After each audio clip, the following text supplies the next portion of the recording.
কালকে কুমিল্লা বিশ্ববিদ্যালয়ে এক সাংবাদিককে পুলিশ লাঠিচার্জ করে মাথা ফাটিয়ে দিয়েছে। আমরা দেখেছি শাহবাগে এক আমাদের সাংবাদিক বন্ধুর উপর এক আততায়ীর আক্রমণ করেছে। আমরা তার জন্য নিন্দা জানাই। আমরা দেখেছি, আমরা বিগত 11 দিন খুবই শান্তিপূর্ণভাবে আমাদের আন্দোলন চালিয়ে গেছি, কিন্তু গতকাল সকাল থেকে বিভিন্ন মহল থেকে হুমকি ধমকি আসছিল। সেই হুমকি ধমকির প্রেক্ষিতে আমরা ক্যাম্পাসে দেখে ছাত্র এসে ধরে গিয়েছে। তারপরে কোন কুচক্রী মহল আমাদের আন্দোলনকে প্রশ্নবিদ্ধ করতে আমাদের সাংবাদিক বন্ধুর উপর হামলা করেছে। আমরা চাই তাদেরকে বিচার আনা হোক। সে আমরা তীব্র নিন্দা এবং প্রতিবাদ জানাচ্ছি বন্ধুগণ। তারই সাথে আমি সরকারকে আহ্বান করছি, আমাদের যে সহজ সরল এক দফা দাবি বৈষম্য নিরসনে, সকল গ্রেডে বৈষম্য নিরসনে সংসদে আইন পাস করার মাধ্যমে কোটাকে ন্যূনতম পর্যায়ে নিয়ে আসার সে আহ্বান যেন সরকার আমলে নেয়। এরই সাথে আমাদের পরবর্তী কর্মসূচি আমি এখন উপস্থাপন করব। আগামীকাল আমাদের সকল বিশ্ববিদ্যালয় ও জেলায় জেলায় অনলাইন অফলাইন প্রতিনিধি বৈঠক হবে এবং বিকাল 6টায় আমরা আমাদের পরবর্তী কঠোর কর্মসূচি নিয়ে একটি প্রেস ব্রিফিং করব। ঢাকা বিশ্ববিদ্যালয় কেন্দ্রীয় সামনে আমরা একটি প্রেস ব্রিফিং করব।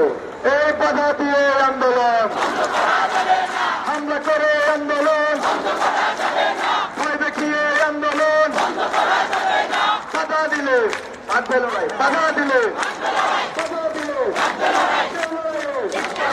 শুধুমাত্র একটা চাকরির আশায় বন্ধুগণ আমাদের শেষ সময় গুলিশাত হয়েছে, আমাদের পেটে সেফ লাথি মারা হয়েছে। সঙ্গে বন্ধুগণ আমরা সবকিছু উপেক্ষা করে আমরা যখন 18 সালে যখন প্রধানমন্ত্রীর আশ্বাসের পরিপ্রেক্ষিতে আমরা ভোট টেবিলে বসেছিলাম, কিন্তু আমরা তখনই দেখলাম সেই হাইকোর্ট দিয়ে ছাত্রদের বাধ্য দিয়ে সিমিলি খেলা হচ্ছে। সংগ্রামী বন্ধুগণ আমরা বলতে চাই আমাদের পেটে সেফ লাথি মারা হয়েছে। আজকে যখন আমরা আমাদের অধিকার আদায়ের জন্য রাস্তায় নেমে এসেছি, তখন আমাদেরকে পুলিশ দিয়ে বিভিন্ন ছাত্র সংগঠন লেলিয়ে দিয়ে আমার ভাইদেরকে হামলা করা হচ্ছে, আমার ভাইদের মুখে গুলি করা হচ্ছে। কিন্তু বন্ধুগণ আমরা স্মরণ করতে চাই, যদি এদেশের ছাত্র সমাজের পক্ষ নিয়ে সিনেমানি খেলা হয়েছিল, এদের ছাত্র সমাজ সেটা দাঁত টাকা জবাব দিয়েছিল। আমরা কর্তৃপক্ষকে স্পষ্ট ভাষায় জানিয়ে দিতে চাই, আমরা স্মরণ করে দিতে চাই, এদেশের বুকে 52 সালের ছাত্ররা দাঁত টাকা জবাব দিয়েছিল, 75 ছাত্ররা গণ উত্থান করেছিল, এদেশে 72-71 নামে হয়েছিল এদেশের ছাত্র সমাজ, এদেশে 18 সালে কোটাকে কবর রচনা করেছিল। বন্ধুগণ আমরা 24 সালে আবার এসেছি, আমরা দেখেছি আমাদের দাবি নিয়ে আবার বারবার আনুষ্ঠানিক মিলে করা হচ্ছে। আমাদের বলা হচ্ছে আমাদেরকে বারবার হাইকোর্টের বারান্দার পায়চার করার জন্য অপতৎপরতা জানানো হচ্ছে। কিন্তু আমরা দেখলাম গতকাল হাইকোর্ট একটা আংশিক রায় দিয়েছে যে সরকার বা নির্বাহী বিভাগ চাইলে এগুলোকে পরিবর্তন করতে পারে। আমরা আহ্বান জানাই আমাদের ছাত্র সমাজকে, ছাত্র সমাজের ভাগ্য নিয়ে সিরিমিরি না করে আমাদেরকে আমাদের ভোট টেবিলে পৌঁছে দিন, আমাদের একদম দাবি মেনে নেন। আর যদি অন্যথায় আমাদের ছাত্র ভাইদের উপর হামলা করা হয়, আমাদেরকে হামলা মামলা হুলিয়ে দিয়ে ভয় দেখানো হয়, আমরা আজকে শাহবাগ মঞ্চটাকে বলতে চাই আমরা আমাদের দাবি আদায় না হওয়া পর্যন্ত পিছপা হব না।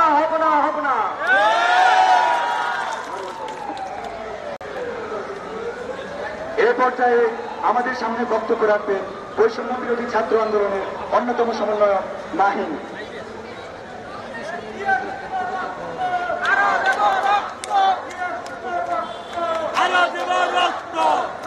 সংগ্রামী বন্ধুগণ, দুঃখের কথা কি আর বলবো, কালকে আপনারা দেখেছেন, আপনারা ক্যাম্পাসের অবস্থা পর্যবেক্ষণ করেছেন, আপনারা দেখেছেন আমাদের ক্যাম্পাসে বহিরাগত কি পরিমাণ এসেছিল, তারা কেন এসেছিল, কাদের মাধ্যমে এসেছিল। আপনাদের চিনতে হবে, আপনাদের বুঝতে হবে যে যেই ছাত্র সংগঠন বা যারা আমাদের এখানে আসার কথা, যারা আমাদের অধিকার নিয়ে কথা বলার কথা, যারা আমাদের পাশে দাঁড়ানোর কথা, তারা কিন্তু আমাদের পাশে দাঁড়ায়নি। বরঞ্চ আমার ভাইকে মারার জন্য, আমার বোনের উপর হামলা করার জন্য তারা বাইরে থেকে বাস এবং ট্রাক বোঝাই করে টোকাই ভাড়া করে নিয়েছে।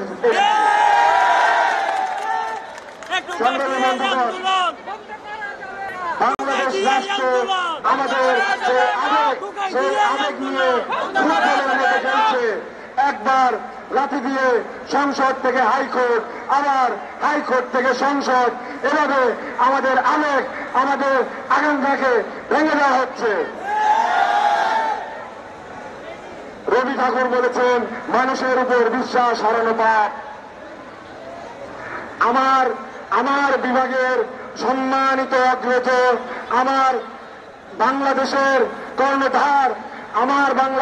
কর্ণধার মাননীয় প্রধানমন্ত্রী শেখ হাসিনাকে উদ্দেশ্য করে বলতে চাই, মাননীয় প্রধানমন্ত্রী, আমাদের আবেগ বুঝতে হবে, আমাদের কথা শুনতে হবে, আপনার শুনতেই হবে।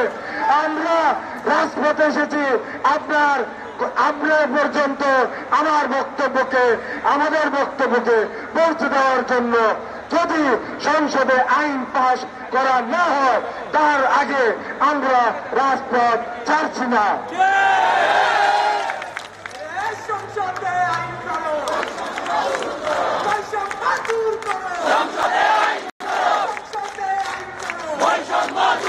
মাননীয় প্রধানমন্ত্রী,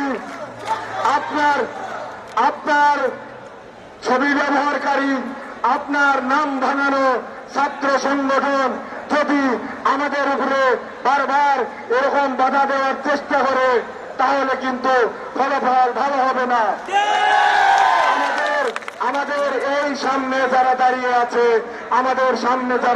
আছে, তাদের মধ্যে অনেকে আছে যারা আপনার অনুগত, যারা আপনার অনুসারী। এখানে এই আজকের আন্দোলনে সর্বদল সর্বমত সবাই এখানে এসেছে। এটা কারো একক কোন আন্দোলন নয়।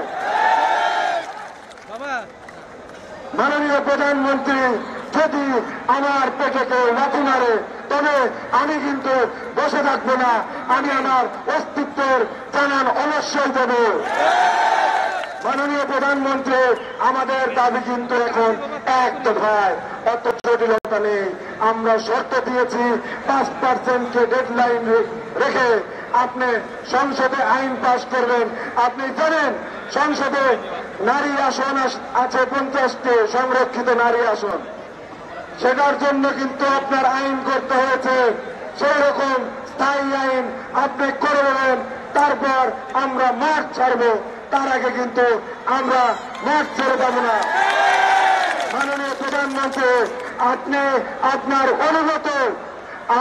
আপনার অনুগত যে ছাত্র বাহিনী, আপনার অনুগত যারা আছে, তাদেরকে সেইভাবে বলে দেবেন, আমাদেরকে যেন বাধা দেওয়া না হয়।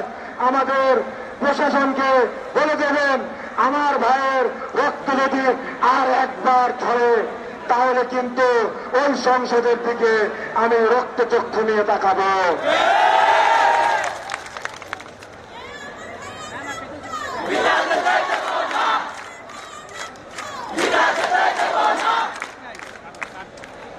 সংগ্রামী বন্ধুগণ, এ পর্যায়ে আমাদের সামনে আজকের কর্মসূচি ঘোষণা করবেন বৈষম্য বিরোধী ছাত্র আন্দোলনের অন্যতম সমন্বয়ক আবু বকর মজুমদার।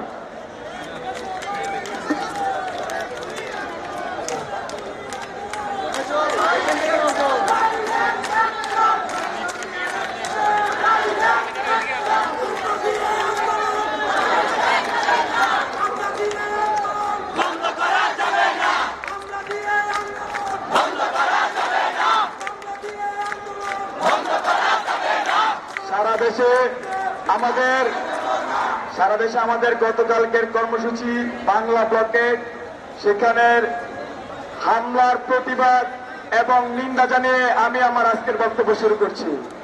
আমি জানিয়ে দিতে চাই, বাধা দিলে পাল্টা লড়াই, সেই লড়াইয়ে জিততে হবে। বন্ধুগণ,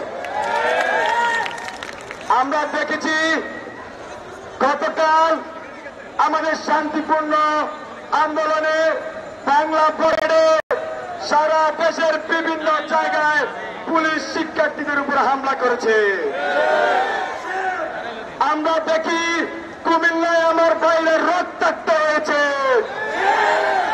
চট্টগ্রামে আমার ভাইদেরকে লাঠি পেটা করা হয়, পেরবিতে ক্ষমতাসীন ছাত্র সংগঠনের সভাপতি আমাদের বৈষম্য বিরোধী ছাত্র দলের সংগঠনকে চট্টগ্রাম মারে তার তীব্র নিন্দা এবং প্রতিবাদ চালাচ্ছি। আমি বৈষম্য বিরোধী ছাত্র একজন সমন্বয়ক হিসেবে সারা দেশের সকল সংগঠক সকল প্রতিনিধিদেরকে অভয় দিতে চাই, কোথাও যদি কেউ আমাদের উপর হামলা করে হুমকি ধমকি দেয় আমরা সকলে একসাথে তাদের বিরুদ্ধে সর্বাত্মক প্রতিরোধ করে দিব।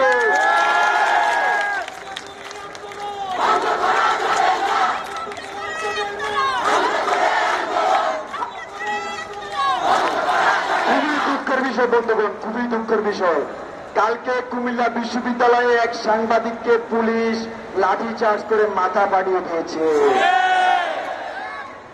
আমরা দেখেছি শাহবাগে এক আমাদের সাংবাদিক বন্ধুর উপর এক আততর্ক আক্রমণ করেছে। আমরা তার জন্য নিন্দা জানাই। আমরা দেখেছি আমরা বিগত 11 দিন খুবই শান্তিপূর্ণভাবে আমাদের আন্দোলন চালিয়ে গেছি, কিন্তু গতকাল সকাল থেকে বিভিন্ন মহল থেকে হুমকি ধমকি আসছিল। সেই হুমকি ধমকির প্রেক্ষিতে আমরা ক্যাম্পাসে দেখে ছাত্র এসে ধরে গিয়েছে। তারপরে কোন কুচক্রী মহল আমাদের আন্দোলনকে প্রশ্নবিদ্ধ করতে আমাদের সাংবাদিক বন্ধুর উপর হামলা করেছে। আমরা চাই তাদেরকে বিচার আওতায় আনা হোক। সে আমরা তীব্র নিন্দা এবং প্রতিবাদ জানাচ্ছি বন্ধুগণ। তারই সাথে আমি সরকারকে আহ্বান করছি, আমাদের যে সহজ সরল এক দফা দাবি বৈষম্য নিরসনে, সকল গ্রেডে বৈষম্য নিরসনে সংসদ আইন পাস করার মাধ্যমে কোটাকে ন্যূনতম পর্যায়ে নিয়ে আসার সে আহ্বান যেন সরকার আমলে নেয়। এরই সাথে আমাদের পরবর্তী কর্মসূচি আমি এখন উপস্থাপন করব। আগামীকাল আমাদের সকল বিশ্ববিদ্যালয় ও জেলায় জেলায় অনলাইন অফলাইন প্রতিনিধি বৈঠক হবে এবং বিকাল 6টায় আমরা আমাদের পরবর্তী কঠোর কর্মসূচি নিয়ে একটি প্রেস ব্রিফিং করব। ঢাকা বিশ্ববিদ্যালয় কেন্দ্রীয় সামনে আমরা একটি প্রেস ব্রিফিং করব। এই বাধা দিয়ে আন্দোলন, হামলা করে আন্দোলন, ভয় দেখিয়ে আন্দোলন, বাধা দিলে বাধা দিলে